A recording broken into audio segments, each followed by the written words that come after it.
Good morning, everyone. My name is Laura Bayramian, and I am one of the attorneys in the Labor Relations Division of the City Attorney's Office. We host the Workplace Violence Division at the City Attorney's Office. So along with labor work that we do, we also do work on the workplace violence end of the city. We have a presentation for you, a PowerPoint presentation that we're waiting to get started. So as I stated earlier, we are part of the citywide, we're part of the Workplace Violence Division at the city. The Workplace Violence Division, one second. The workplace violence definition and policy is part of what we'll be going over today, along with behavior indicators, threat management tools, and contact information. And so the first slide we'll be talking about today is what is workplace violence. And so workplace violence, it's one of two things. It's violence or a credible threat of violence, and it also involves a course of conduct.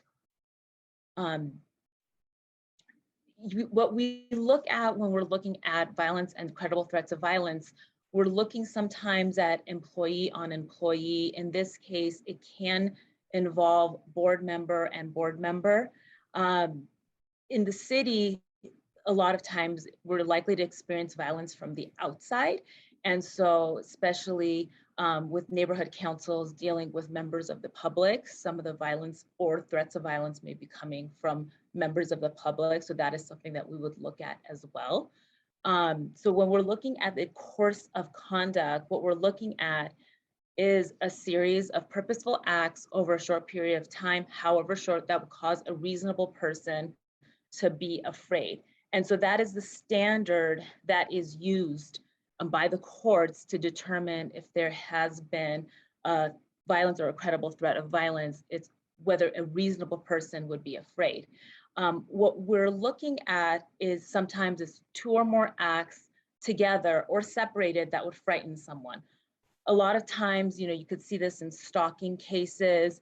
If, let's say, you're walking to a meeting and you keep noticing that someone is following you, that can be an instance. It's dependent on a case-by-case basis.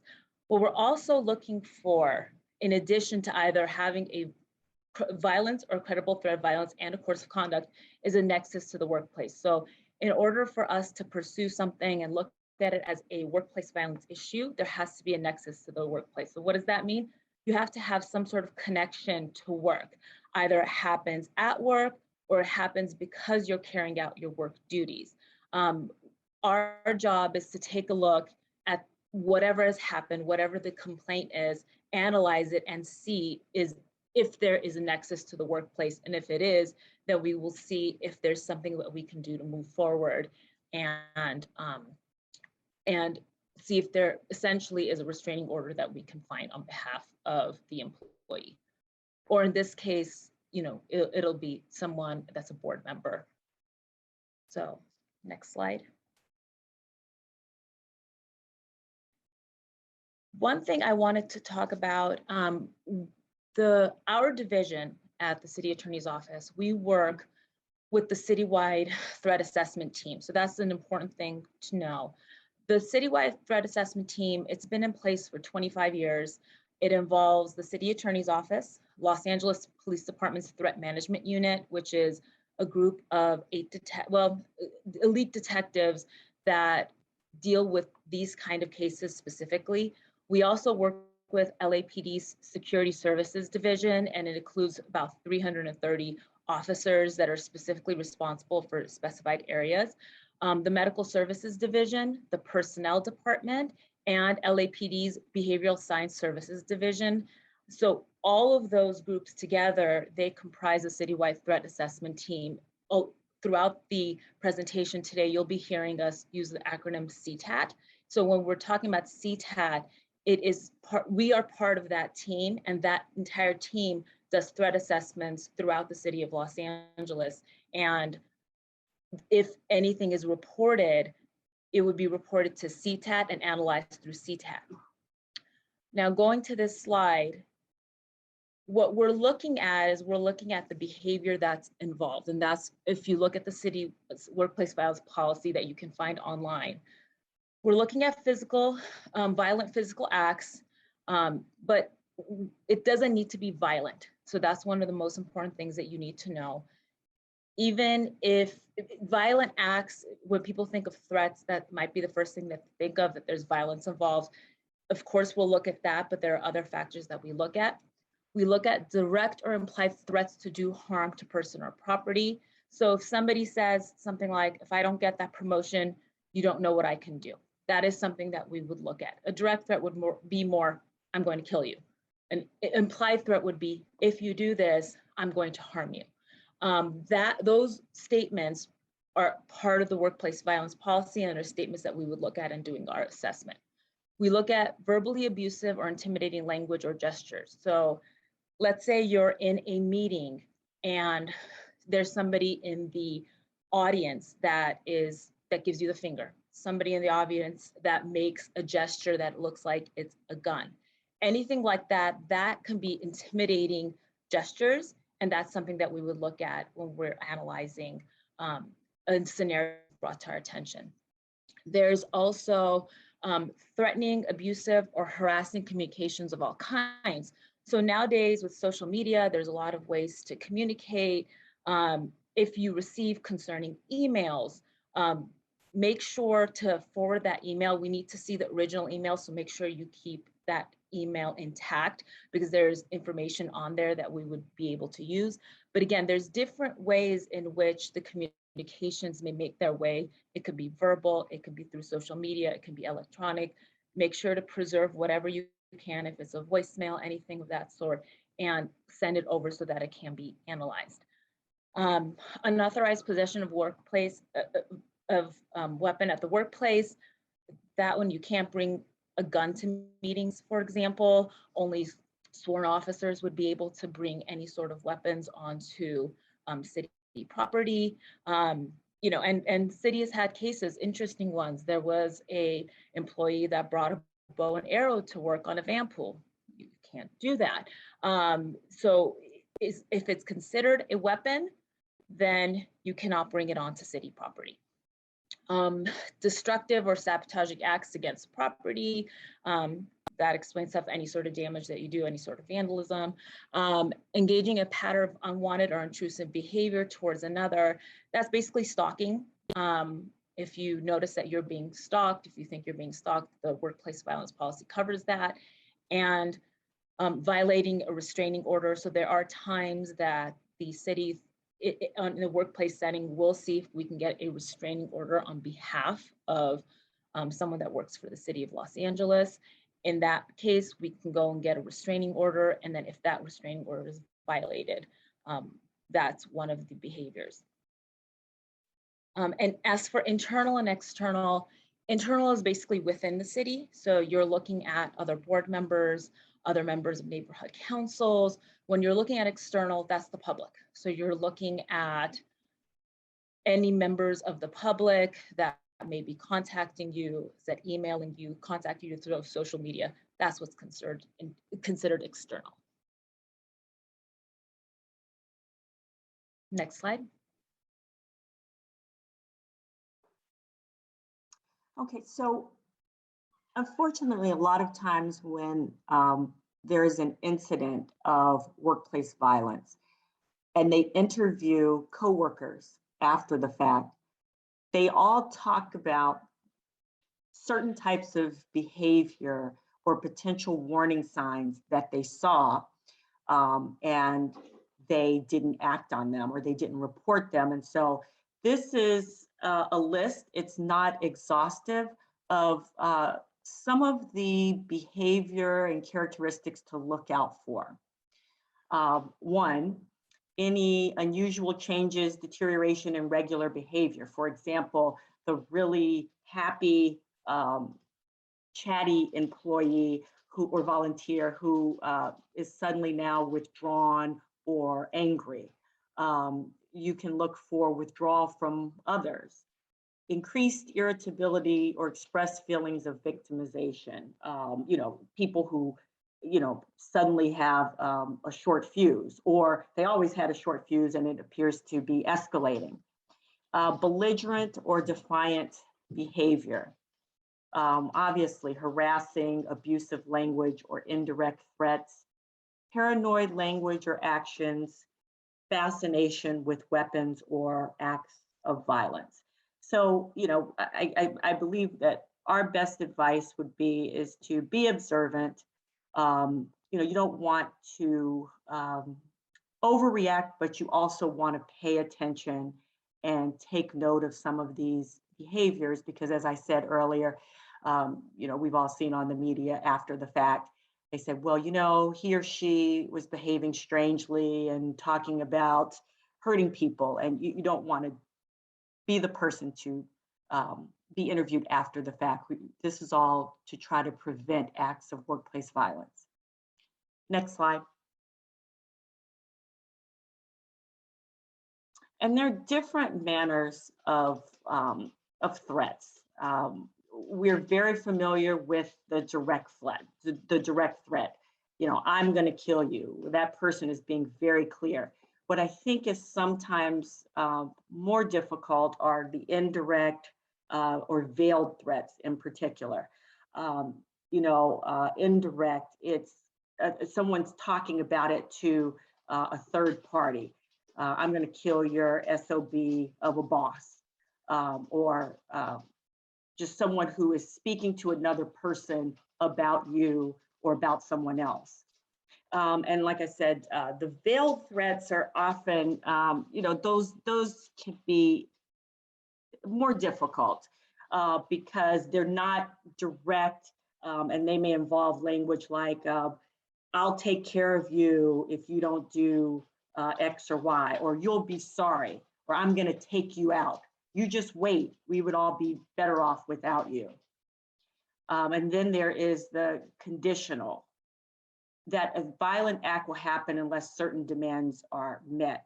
So if you don't take that flag down, I will come down there and kill you. So just be aware that a threat, the manner of threat may not always be, I'm going to kill you. Listen for other things. And when you hear even something like an indirect threat, if someone's talking about another person, take that seriously. And how to handle a threat internally. Make a record from the beginning. And this is kind of what I mentioned before. You don't want to wait for the escalation. Take down notes, make sure that you're being very aware of your environment and what's going on and any changes in the environment.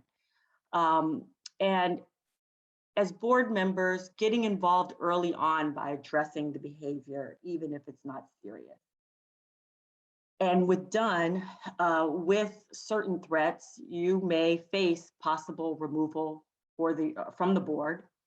And there's also ways that we can handle, although this is speaking internally, there are also ways that we can handle external threats.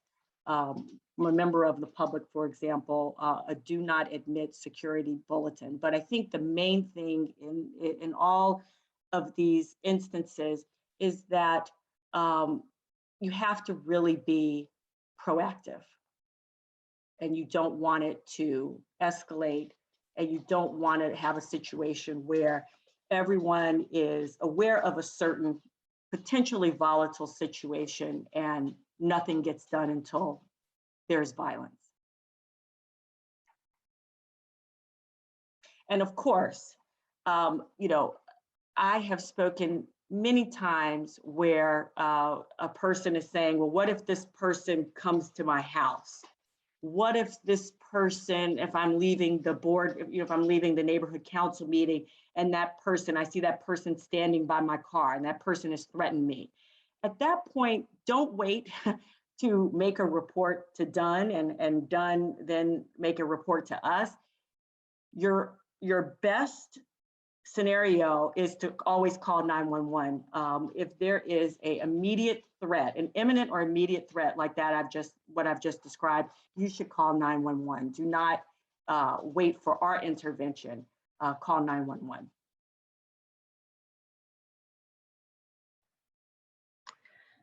So we wanted to share one story where CTAT really came into play at a situation at work involving a threat of violence. So in 2002, I believe, there was a trainee at the fire department. So when you want to become a firefighter, you have to, apply to be a firefighter, but you don't automatically become a firefighter. You have to go through a really intense, extensive training program. It's basically like going to school to be a firefighter. And the program can last up to a year. And so there was an individual named Mr. Suey, and he was middle aged, and his lifelong goal had been to be a firefighter. And he'd been rejected from the academy a few times, but he finally got accepted. And so he was in this training program, but it became pretty obvious to Mr. Suey and to his fellow classmates that he wasn't performing well. And so it became obvious to a lot of people as the program kind of came to an end that he probably wasn't going to pass the school and therefore not be able to be a firefighter. And this had been his, lifelong goal. And so it just so happened one day, Mr. Suey and another trainee are, kind of talking at work, and, his, fellow student says, like, it seems like it's not going well. What are you going to do? And Mr. Suey said, if they fire me, I will effing massacre everyone. Now, what would be the rest? We're here this morning. We've listened to the training this far from Miss Johnson Brooks and Miss Bayramian. So we've already gotten the tips of, when someone makes a veiled threat or an indirect threat, which in this case is an indirect threat, right? Mr. Suey said, if they fire me, this is what I'm going to do. I'm going to effing massacre everyone. So, the response, now that we've all been in the training, we report it right away. We maybe call 911. This is a really serious statement. We would, make sure our done reps know that, make a call to CTAC, if need be, call one of us. And what happened in this case was that the other, student that Mr. Suey made this comment to was obviously very alarmed and went and told his supervisor. And his supervisor, interestingly, just kind of sat on it for a few days. Mr. Suey was known to have a bad attitude. It's kind of these things that Ms. Johnson Brooks was talking about, of like noticing people's behaviors before things escalate. So Mr. Suey was known to have a bad attitude. He had a mouth on him. And so the supervisor doesn't do anything. And about 3 days pass. And before the week ends, the supervisor remembers what Mr. Suey says and says, you know what? I should probably tell someone. So he tells the police. And of course, they're very alarmed. CTAT rushes over, and this is what they found. So that's Mr. Suey. That's a picture of him. I think it's from his mugshot on the left. And on the right, the main picture that we see are all the weapons that were confiscated from Mr. Suey's personal residence. So when he made this threat that, if I get fired, I'm going to effing massacre everyone, this was an individual who was fully capable of carrying out that threat. And there's just no reason for a regular civilian to have this many weapons. They found shotguns, they found automatic assault rifles, they found knives, they found thousands of rounds of ammunition. They found throwing stars. I guess it's from like movies or something. And what they also found was a 4-inch pipe bomb that he had made, and it was just hanging from the ceiling of his home. So then they had to call in the bomb unit from LAPD, and sure enough, they assessed it, and it was an actual bomb, and it was active, and it was unstable. And so then what they had to do was they had to evacuate the entire neighborhood because there was no way to deactivate this bomb because it was so unstable. And they basically had to detonate the bomb in place. So, luckily the intervention of CTAT, the quick work of the police officers, and the eventual reporting made by the supervisor allowed, something that could have been really, really serious and deadly to be avoided. And so we like to bring up this case because who knows what could have happened if the supervisor had delayed one more day. I mean, his termination was really impending. This was a very sensitive situation for him. And so he really reported this in the nick of time. And it's a real warning story to everyone in the city. If someone says something to you, don't hesitate to report it. Don't hesitate to reach out to CTAT or your DUN reps. Make that call and let someone know what someone says or does, change in behavior that you notice, because you never know what's going on at home. Who would have thought that this person who wanted to be a firefighter, help save lives, respond to emergencies, would be so fully armed and ready to go in his own personal life. So when it comes to prevention and awareness, we're always saying, don't be afraid to report your concerns. A lot of times we talk to people kind of after the fact. They'll say, well, I wasn't sure if it was a real threat and I didn't know if I should say something to someone. And what we like to remind people is it's not your job to be the one to make an assessment about a workplace violence threat. That's CTAC's job. That's what we get paid to do. We will take care of that. All we need is for you guys, if you see something, say something. So if something kind of, sets off an alarm in you, causes you to hesitate, don't hesitate. Just let someone know. And also be aware of what your baseline norm is. I think sometimes people kind of overanalyze whether or not they have a concern, and just think about, in a normal day, what's my baseline? What's normal for me? And now in this situation, in light of what's going on because of what someone has said or done, is that now different? And challenge unknown personnel. I know we've been in this time of the pandemic. Normally this whole event would be done in person, and we're all virtual. But as we kind of get ready to go back into the workplace, meet more people, interact more in person, be aware of who's around. If you notice someone at a meeting who's never really there, who's acting really suspiciously, don't be afraid to go up to them and say, hi, who are you? What brings you to this place? And sometimes, that will at least give you the information you need to be aware of what's going around, so that, if that person comes back, you know who they are. And if they do something or say something, you've already established a history of who they are. Be aware of your environment, have a plan, know ahead of time if some, who you're going to call if you need to report something. And be aware of somebody else who might need assistance. In the situation with Mr. Sui, somebody else could have also intervened, who could have heard something to make sure that action was taken. And so, sometimes we talk to a lot of people, and when you're on the receiving end of threats or violence, sometimes the shock of that makes it really hard to be the one to speak out. And so then sometimes people think, well, they're the ones that's the target of this individual, it's not my place to say something. That's really not true. If you've been informed of something, if you've seen something, even if you weren't on the receiving end of it, you can always reach out to CTAT, to us, to report something. Don't let the indirect nature of something hold you back from voicing a concern.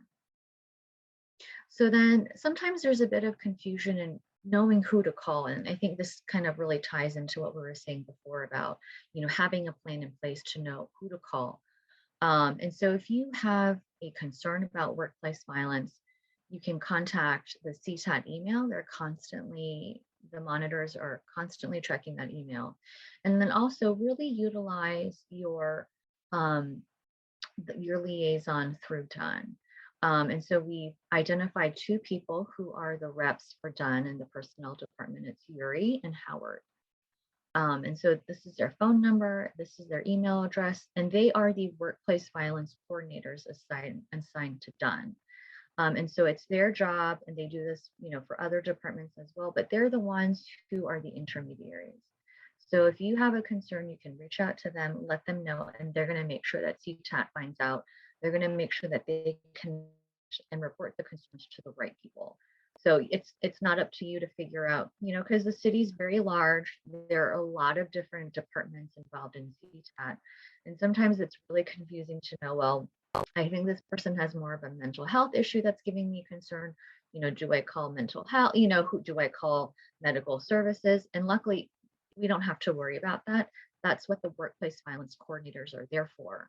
And so it's up to them to figure out who to report these concerns to. So Yuri and Howard, those are your go-to people. And again, before we end a presentation, we always say make that call. So if you have any concerns, contact Yuri and Howard and let them know that you have a workplace violence concern. And then that pretty much concludes the main portion of our presentation. Thank you so much. And what we like, I'm sorry, what we like to do now, Adriana, and I do see there are some questions in the chat.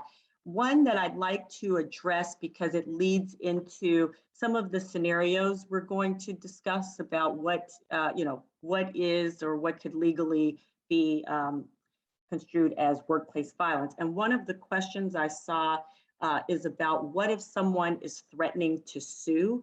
Threats to sue are not threats of violence. So we often get calls, this person is threatening to sue me. This person said he's going to ruin my reputation.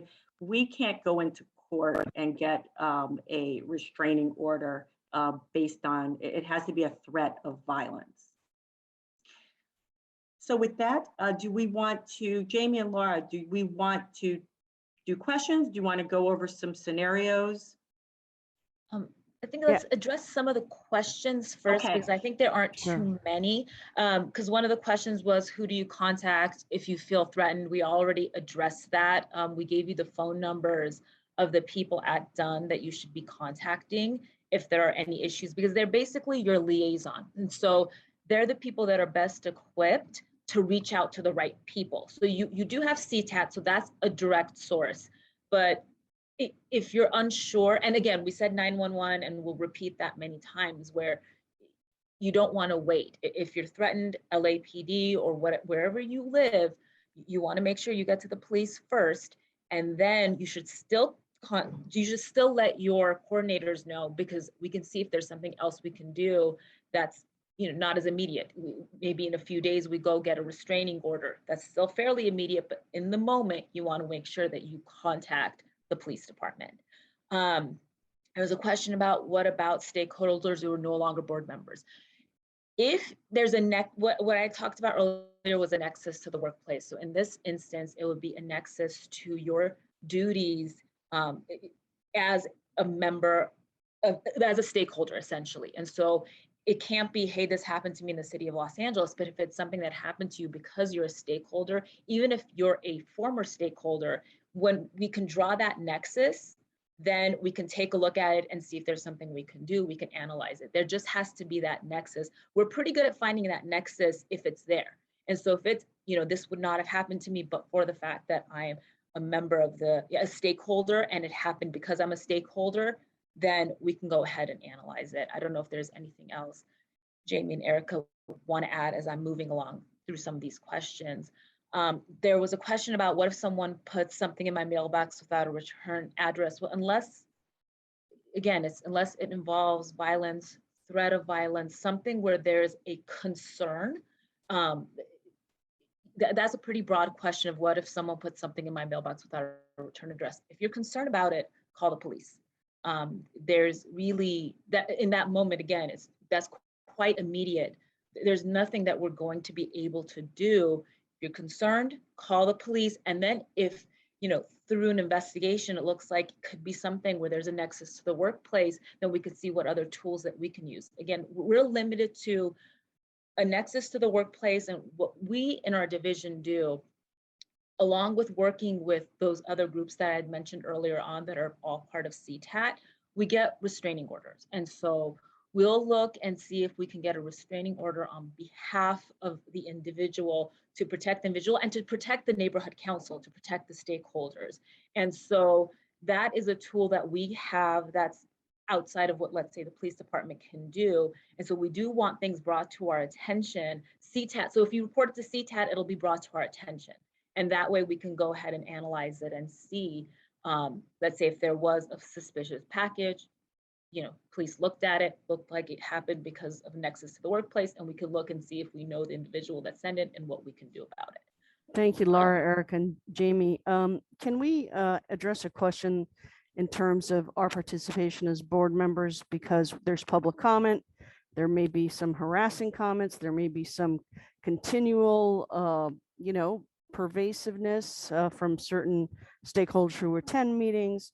There's a difference between that and what we're talking about at this workshop, I think, harassment, bullying, and such. Can we dive into that a little bit? Yes, and you Sure, are so- correct. Yes. You're correct. That's different than what we're talking about here. We often get calls, the public comment portion, whether I attend many public meetings, and it's across the board where there are threats, there are racial slurs, that type of behavior. And unfortunately, unless there is a person that is identifiable and is making a specific threat to a person rather than just generally, that is not something that we can do. And I also saw a question here about they receive ugly threats, lost half the board over an activist group that teaches how to harass and threaten. They don't know how to identify these people. What protection do you have? And so again, it is unfortunately so common at public meetings now. And when we're not able to identify the person, just think of it like this. You go into court, I've been threatened by who? I want a restraining order against who? We're unable to do anything. And I know that Jamie has been dealing with this issue specifically quite a bit lately. Jamie, I don't know if you want to add some more to this. Yeah, there are situations where, and I think we've seen this a lot on the news too, with members of city council, where people will come to their home and, leave letters or, make noise and then leave. And so, not everyone has cameras on their house. And so, you hear things and someone's outside, but then by the time, you go out to confront them or try to talk to them, they've gone. And so it's hard to take action when you don't know who the person is. But, I'd kind of like to circle back to what we were talking about before about, reporting the concerns that you have to your workplace violence coordinator. And a lot of times that's, to help, the city and our colleagues at Dunn be aware of, situations so that we can monitor them and, take note of any escalations. But when it comes to legal actions, we can't take legal actions against people that we can't identify. But then again, it's also helpful to know and to be aware of a situation, as it develops so that we can monitor it and know what's going on. And one thing I'd like to add, and I think this is something that Adriana was looking for, let's say you're feeling as if you've been harassed. Let's say you feel as though you've been discriminated against. There's been a form of retaliation. Those are still complaints to be made. It's just not to the workplace violence division. It's not to CTAT.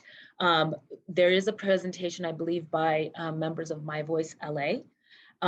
My Voice LA is your forum. And so if you do feel as though you're being harassed, that is where you should be making your complaint. If you feel like you're being discriminated against, again, we are in no way saying that these are not complaints that are taken seriously by the city of Los Angeles. They are. It's just there are, we're a big city. There are different departments that handle different situations. And so depending on the situation, let's say you do go to your workplace violence coordinator, they take a look at your situation. They go, you know what, this may not fall into workplace violence, but this may fall into something that My Voice can investigate, and it can be forwarded there, or you can get the recommendation to make a complaint there. And so remember that there are resources for you depending on what's happening. It's going to be a different group of individuals that are going to be handling different situations. For us, we are looking for violence, credible threats of violence. That's what we're looking for. That's what we're able to analyze. That's what CTAC is going to be focusing on, because we want to make sure that those situations are analyzed quickly, and if there's something that can be done about it, do something.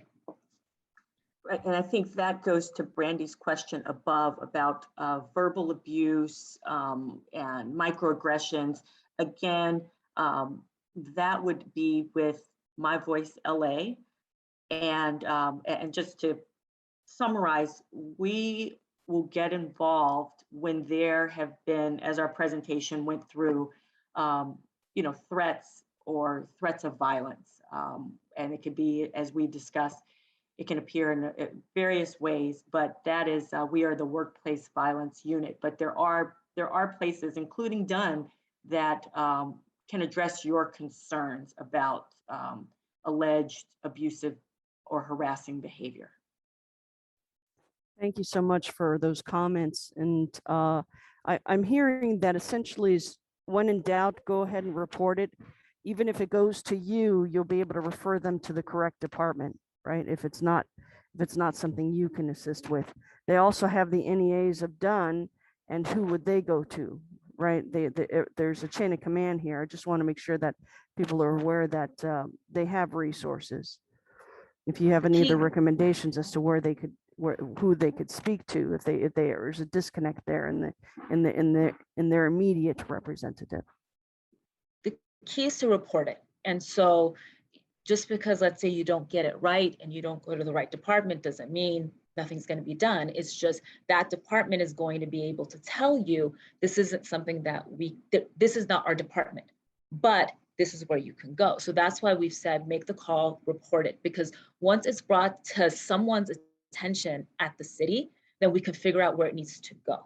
And so the most important thing that we're stressing today is report it. And you have members of Dunn, you have people that you're working with, depending on your neighborhood council, you have someone assigned, contact that person, contact the workplace violence coordinators that we gave you the information of, contact CTAC, contact My Voice LA. You have that information is readily available for neighborhood councils as well. And so if, My Voice LA gets it and they realize this looks like it's a workplace violence issue, it will come to us, whether they tell you report it to the CTAC or they do it themselves.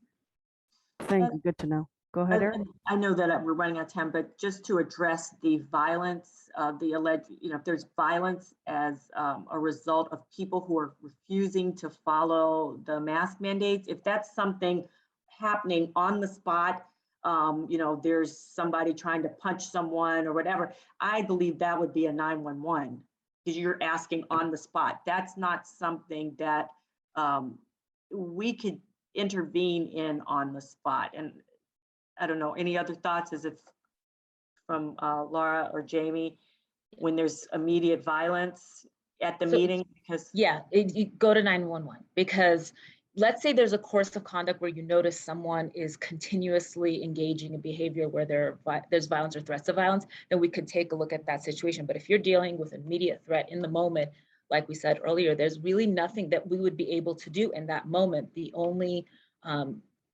agency that would be able to do anything is the local police department, because they're going to be able to respond. And then later on, we can take a look at the situation and see, as I said, if there's any other tools or resources that we can use, depending on what the situation is. But if there's anything immediate, that's what we're using kind of the term make the call, because make the call, it's going to depend on who you call, but we want to make sure things are immediate. So if it's an immediate threat, it's going to be the police department. Right, and if he continues to show up, that would be fact specific. Like if he's continuing to show up without a mask, then that is on, Dunn or the board to say, we have masks. But if he's continuing to show up and starting fights, and this happens multiple times, then we could possibly establish a course of conduct that this is a person who's coming to meetings and being violent, and he's done it multiple times. So yes, you can then report that as a course of conduct. Thank you. Really good information. And it's almost as if we can probably do this as an extended session sometime in the future, lot of good questions here, and I'm sorry that we just don't have as much time as I would like to be able to allow everyone to have their time to be able to, address their concerns. The recording will be on the website. Please share it with other board members. We want to get this information not to those that are here, but those that can benefit from this. And thank you so much for your questions. And when in doubt, you heard it, report it. See something, say something.